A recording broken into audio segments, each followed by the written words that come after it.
What would you say the relative value of an empty can of Okanagan Spring Pale Ale is? Nothing, except for the 10 cents you get when you take it back to the recycler. But what if it was 100 years from now and you had the only example of a pristine, shiny aluminum can of Okanagan Spring Pale Ale? Then you'd have an artifact. That's the way it is with these bottles.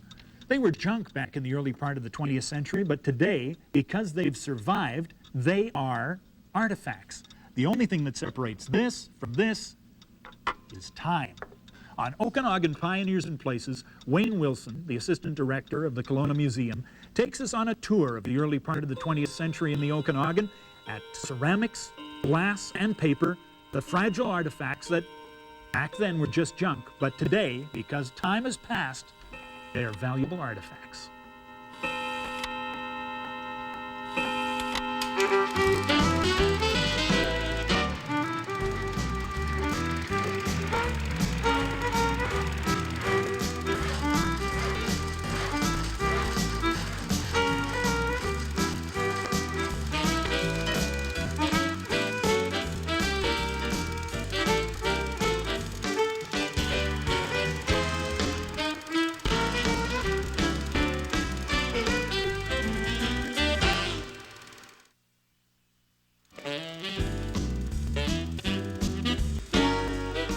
Welcome to Okanagan Pioneers and Places. Mike Roberts with the Assistant Director of the Kelowna Museum, Wayne Wilson. And there, today, Mike. we're talking collectibles. These, and basically you're breaking it down into 3 different segments. There are lots of different ways we could do it, but for our purposes, let's just concentrate on 3 for this show. Okay.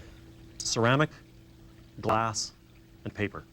Now, these are all very fragile. I mean, and it seems to me that it's the kind of thing little children love to break, too, as a matter of fact. Well, that's where a lot of them went, and remember a couple of things. Why there aren't that many around. One is because the population was smaller, there were fewer of these produced. And secondly, you're right, a lot of them are fragile. As we get into the glass, you'll see they're utilitarian, and once the contents are gone, you chuck them. Yeah. So we don't have a lot of them around. Of course, paper deteriorates. So yeah, it's fragile stuff. Now, we're dealing with ceramic, first of all, and Right. we're not wearing little white gloves, but you have provided me with little white gloves. That's right. When we get to glass, we'll have to get you to put those But gloves on. ceramics survive handling pretty well. Yeah, they're not too bad. Now, there are several differences, there's several segments to the ceramic, too. I mean, some of them are utilitarian. Right. Where did something like Sutherland's Bakery ask for Ogilvy Royal Household Flour come from? This was a premium. This is Medalta Ware from Medicine Hat, Alberta, a ceramic company out there that produced really a wide line of rough utilitarian china. And they were premiums, so you would find this in your flour, or you would get it with your flour when you bought a certain amount of it. And it was to advertise the company, so it's a form of promotion. So Sutherland's Bakery, Growers Supply Company, and they came in cream pitchers, bowls, cereal bowls type things, or soup bowls, large mixing bowls.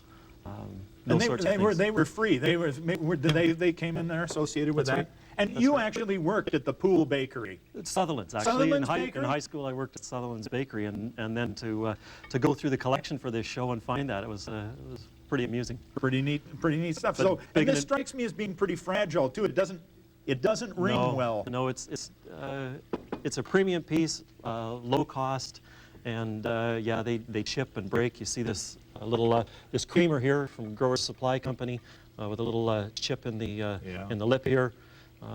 Nice design on it, but yeah. A little on the fragile side. That's right. That's right. Now, the other side of there's an additional side. If you had a hotel in town, you wanted to look reasonably upscale. Right. Mind you, this is pretty utilitarian Chinaware. But Tough pieces. The Palace Hotel, you could wash this little fruit nappy about 700 times. Per day. Per day. It is. It's, you know, in the hotel business, you want sturdy china, and salesmen would come through, have a look, and say, you know, we've got a number of different options here. One of them is to take your logo or crest and put it right on that china, and as you say, make that whole eating experience a little more upscale. So we've got the Palace Hotel, which was right on Bernard Avenue. Now that's kind of plain. Were they kind of, I mean, palace sounds, you know, ostentatious, but this is a bit plain. It was a really early hotel right on Bernard Avenue, where the Royal Ant is now, and provided that service. So a wooden hotel, 3-story, really your typical pioneer hotel. A little snazzier, and I really like this piece because this is the Lakeview Hotel. Now, we've mentioned the Lakeview in another show, and That's right. the murder of a young woman occurred at Yes, this place. by the Constable Murdoch. Yeah. But this piece, I don't know what you put in here, licorice all sorts or asparagus? Asparagus, maybe. And this is actually hand-painted. The green stripe, you can see the Feature brush on it, marks. yes. Yeah. But instead of putting their crest on it, you see, what they've done is they've taken an historic photo of the Lakeview Hotel. It wasn't a historic photo then, but No, it is now. And taken that, reduced it in size, and it's a decal that's put on there, and it's reglazed, and we've got the photos to go along with it. And the Lakeview was right at the entrance to Kelowna, so when the Sternwheeler came in, that's what you saw, was the Lakeview Hotel. Very nice hotel. Very good. And the Royal Hotel, this is a little more ostentatious. I like the little piping around the edge, but it's still solid. They all had to be solid, sturdy ware as well. And I think that you'll find even today in restaurants and hotel restaurants, you'll find that the china is nice, but it's good and sturdy stuff. It is indeed. Now, and then there's the third segment, and you've got it over there. This is souvenir material. This is finer china. It is finer china. You would probably find these in a jewelry store. And here we have little commemorative pieces. This is the post office, which used to be right on Bernard Avenue at Ellis Street in Kelowna. And you can find these souvenir pieces for many communities in the interior. In fact, Western North America had these things. When you visited the place, you could keep a memento of your visit. So a little candy dish like this. I always felt it was kind of strange that you would buy something with a memento with a post office in it. And when we look at that too, it's got the power lines, the power poles still in it. You'd airbrush that if it was modern. Well, sure. And again, there's the historic photograph that would have been made into a decal and placed on the chinaware. And these came to Friendwith Jewelers in Kelowna here. And they would date back. I mean, I see some of them there. It looks like we've got dirt streets. Well, the earliest photos are probably from the 1920s and 1930s. Yeah, so the Sternwheeler is still there coming into dock, and so it would probably be from that era. Now, I can see the souvenir stuff surviving, less chance of the hotel stuff surviving because it's popular to smash it in fireplaces when you're having a big party. And this stuff is very fragile, so That's right. the stuff that was least valuable is actually most valuable now. And often that's the case, yes. They're utilitarian pieces, and you got it for free, so it wasn't a big deal if it broke. Why, you know, the next time you got a 20-pound bag of flour or whatever it happened to be, you could pick up another one. So, well, let's clear this table off, and we're going to bring glassware on right after the break. Don't go away.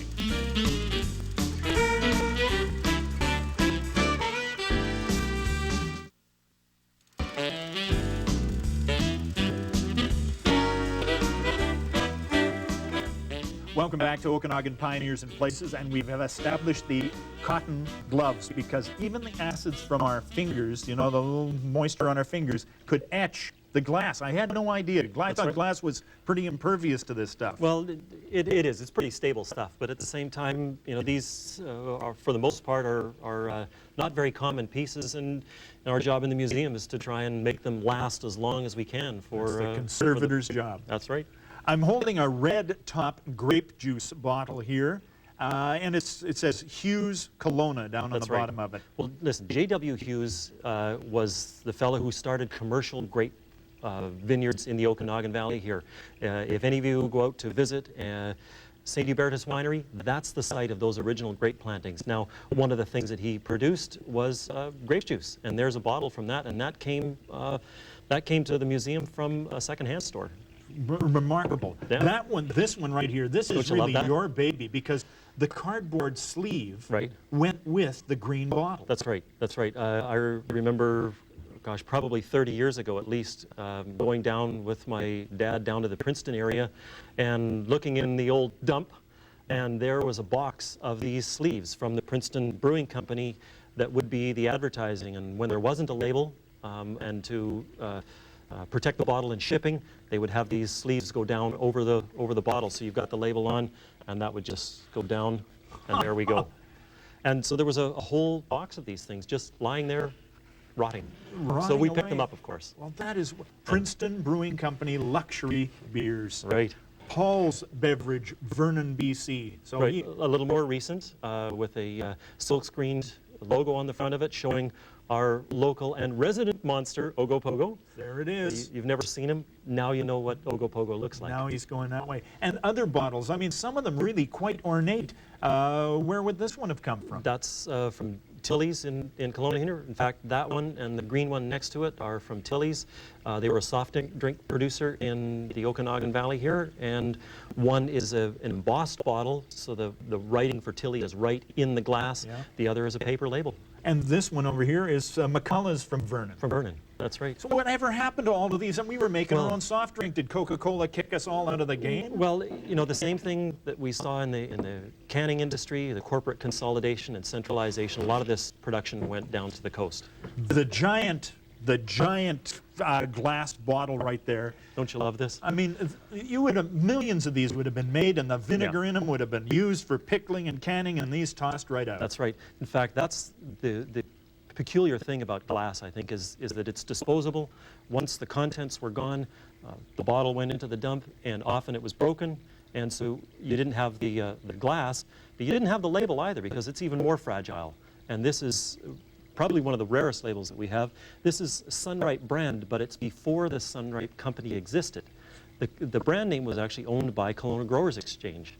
And So would that go back to what, the 30s, the 40s? this would be the late 1930s. And there's just a little slash on the side of the label here that says Kelowna Growers Exchange, Kelowna, BC. And a number of the packing houses had their own subsidiary processing companies. And this is the start of the company we have now, Sunripe. I can't believe that survived till now. I mean, the cap is there, the little handle on the top, Isn't it the beautiful? label. Yeah. I mean, this is Gauguin stuff. This is Well, sure. old masters material. Labels designed and printed in Vancouver here, so this is good BC stuff. Good work. We've got a couple of beauties that we've been saving I here know, for we'll last. pull those from the floor here. Look at these now.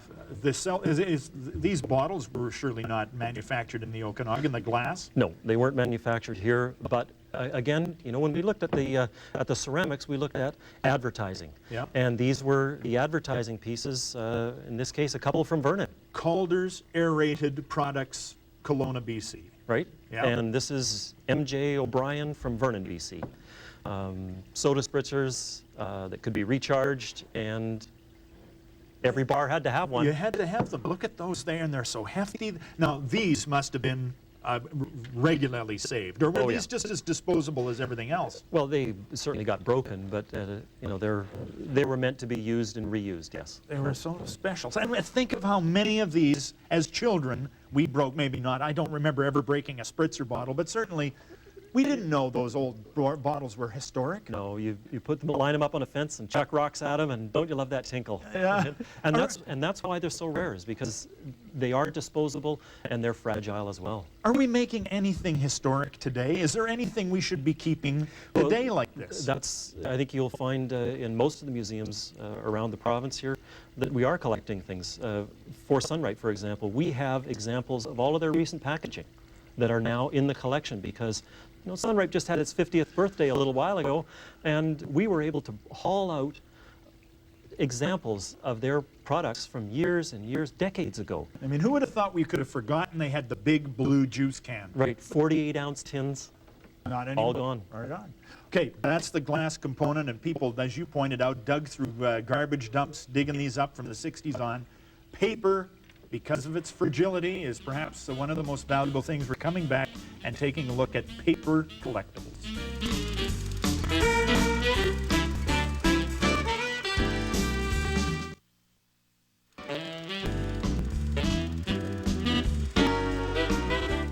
Welcome back to Okanagan Pioneers and Places. Mike Roberts in his white gloves with Wayne Wilson.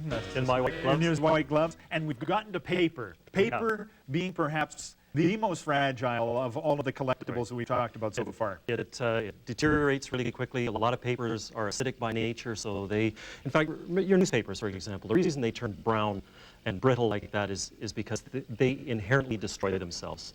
And pretty much all paper products do. So we're starting off with the wonderful pieces of artwork which represent the orchard industry of the Okanagan, and these appeared on the backs of, on the ends of fruit boxes everywhere. That's right. There were two ends to the box.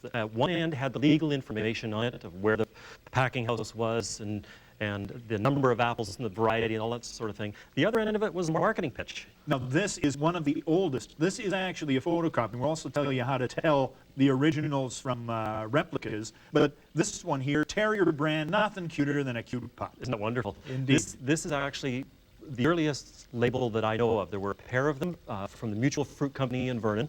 There was Bulldog brand and Terrier brand. And the Bulldog one, we know, it says right on it, copyright 1917. So this is, as far as I know, the earliest version of those box labels used in Canada. Now, we know that this is a reproduction because you don't often get the tears printed, and No, and it's very white still right. on the back That's side. right. There are about a dozen box labels that have been reproduced from the Okanagan Valley here. And if you turn them over, the original labels are kind of yellowed and a bit dark.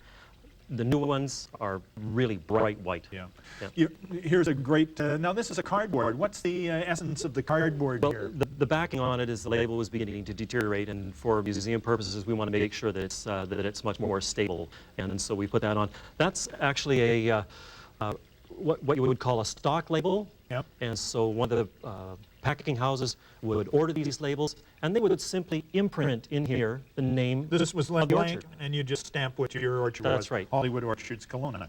I noticed lots of reference to the Empire. This has got Empire on it, and look at this label. This just oozes patriotism. Doesn't Look at it? that. The lion, the Union Jack, the Canadian ensign. Okay, let me ask, where was their market? What do you think? Must have been the Commonwealth. That's right.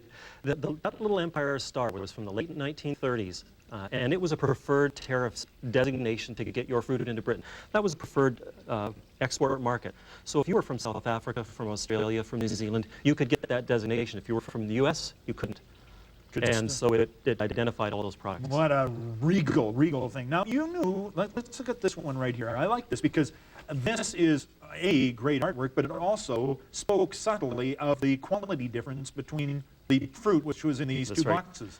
We have Big Chief brand, but there's fancy and extra fancy, and C-grade labels were often green. So, I mean, these ones, the Big Chief is in blue, it's extra fancy. The printing Big Chief over here is in red, that's just fancy. Right, that's right. Now keep in mind, these are all designed and printed in Vancouver. In all of our work, I've only found 2 or 3 labels ever done outside of British Columbia. One was done by Schmidt-Litho in Seattle. The other was done by a printing company in Winnipeg. So this is good BC product, fruit, but good BC artwork as well. Exactly. Now here, this one, this seems a bit fussy for the end of the box. Is this a different kind Well, of? this is, we're moving a little bit into processed fruit. This is candy fruit from Dayton's, Yeah. and just the label that they would have used on their packaging. Now this McDougall Export Company, Kelowna, what's special about this? Well, this one, Mike, is a piece of the original artwork. If you look closely at that, you'll see that it's show card paint on there. The artist right. has taken and cut and pasted bits and pieces of old labels to put them together.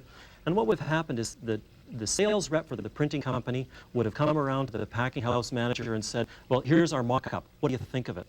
So they don't show up very often, but this is an example of that rare original artwork to design McDougall Exports pear label. Okay. Now those were all the box labels, and they're rare enough. But then you've got the can labels. That's right. And now, as we talked about in the earlier segment, cans just got crumpled and thrown away along with the labels. So these are really rare. They are. You've got Bowman's, a company from the Vernon area that produced canned products, vegetables, and fruit for decades and decades, and really spectacular design. Well, look If at you the think- glistening of the gold in the border of the sun. These are vibrant colors. Oh, they are. If you look at the design work that's coming out of Toronto and out of San Francisco and New York, the design work in this, as far as the elements, the lettering, the fruit on it, sunbursts, etc., is every bit as dynamic as what's coming out there. The ideas for marketing are very fluid. And this one is an original, and you That's can an tell original. because the paper on the back has Bit yellowed. Yeah. Yeah. As compared with this one, this is a replica. Again, you don't often print puncture holes, No, you and don't. it's on white paper. That's right. But again, it shows. And this is, we talked about sunripe on the, on the vinegar bottle. That's right. And this one again is This is Kelowna their apple Growers. juice, and it's Kelowna Growers Exchange. So it's before the company we know today. All right. So things that you just throw away really turn out to be the artwork and identify the community. You know, we see them on people's kitchen wall now. Exactly.